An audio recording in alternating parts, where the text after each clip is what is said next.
Hello and welcome to episode 5 of the Automation Podcast, brought to you by insightsinautomation.com. I'm your host, Shawn, and on today's show we'll be discussing virtualization. To talk about virtualization, we need to talk about operating systems, and I think it would be helpful before we do that, we talk about how the basic personal computer works. So when you start your PC, the first thing it does is a hardware test. Then the next thing it does is it looks for an operating system to run.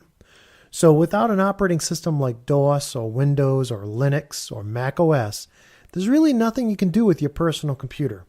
However, once the operating system is loaded, you can install and run thousands of different programs, utilities, and applications. The personal computer was designed to run a single operating system per boot device. So this means that when your computer starts up, it looks for a boot device and looks for an operating system to run. Now, over time, some pretty smart people designed means to run multiple operating systems per hardware or per boot device. Software packages like System Commander and others, and even Windows XP had this built in, allowed us to dual boot, meaning we'd get a menu when we started up a computer and we were able to choose from multiple operating systems. There are downsides to dual booting. First of all, it can be initially complicated and difficult to set up and very time consuming as you have to install each operating system the first time. In many cases, you will need to have each operating system on its own partition or drive.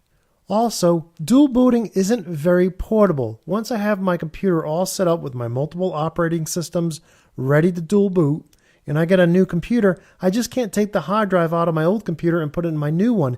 In many cases, when I installed those operating systems, they chose drivers that work with that hardware only. And when I try to put that hard drive in a new computer, those drivers don't work and the operating systems crash when they try to boot. So while dual booting had its place in the 90s, it was excellent and a way for us to get multiple operating systems to run on the same computer. Over time, as we get each new PC and have to set it up over and over again, it really became tedious. And this is where virtualization enters in. With virtualization, your computer has one main operating system that we'll refer to as the host. And on that, we can install whatever applications we want, including our virtualization software application like VMware's Workstation application. Then inside of the virtualization software, we can create virtual computers, virtual PCs which run in a window. We can create as many as we want and with as many different operating systems as our software supports. Now, the advantages of doing this over doing dual booting are pretty clear. First of all, if your PC has a lot of horsepower, you can actually run multiple operating systems at the same time. So I can have Windows XP running in a window and Windows 7 running in a window and Windows 95 running in a window, all at the same time. The next thing is these virtual PCs use virtual hardware. So when I install my Windows XP into my virtual image, that virtual image has virtual hardware which will not change no matter what operating system I install my virtualization software on. So I can easily copy my images to the new computer, install my virtualization software, and I'm ready to go. I can start up my images and start working again without having to feed every application into my CD drive on my new computer and install them all from scratch. Another advantage of virtualization is that once you have that, let's say it's a Windows XP virtual PC image set up perfectly, you can clone it. You can clone it, keep a copy of it, so if later on you need to create a second Windows XP image, you already have it there. You can clone it again and again.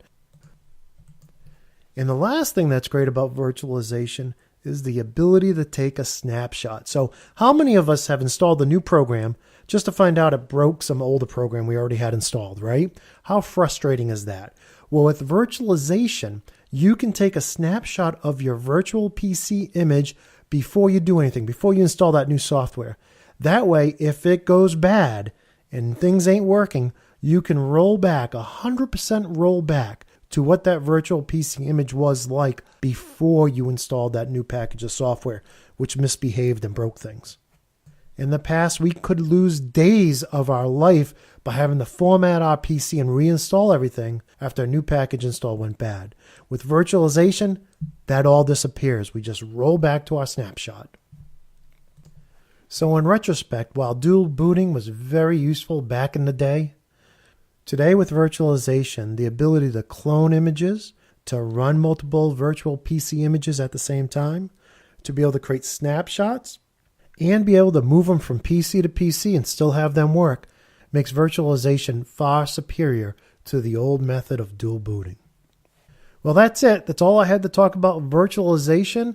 If you have any comments, questions, or corrections, please don't hesitate to share them by replying to this show's blog post. And you can always stay up to date with all the Insights websites at insightsinautomation.com, or by following me on Twitter, Facebook, or LinkedIn, where I'm known as Mr. Shawn Tierney. So before we go, let's take a look at what's coming up in our next podcast. Tune in for episode 6 later this week for a discussion on why your ControlLogix processor's time may be off a few hours. Well, that's it for episode 5 of the Automation Podcast. I'm your host, Shawn Tierney. Until next time, peace.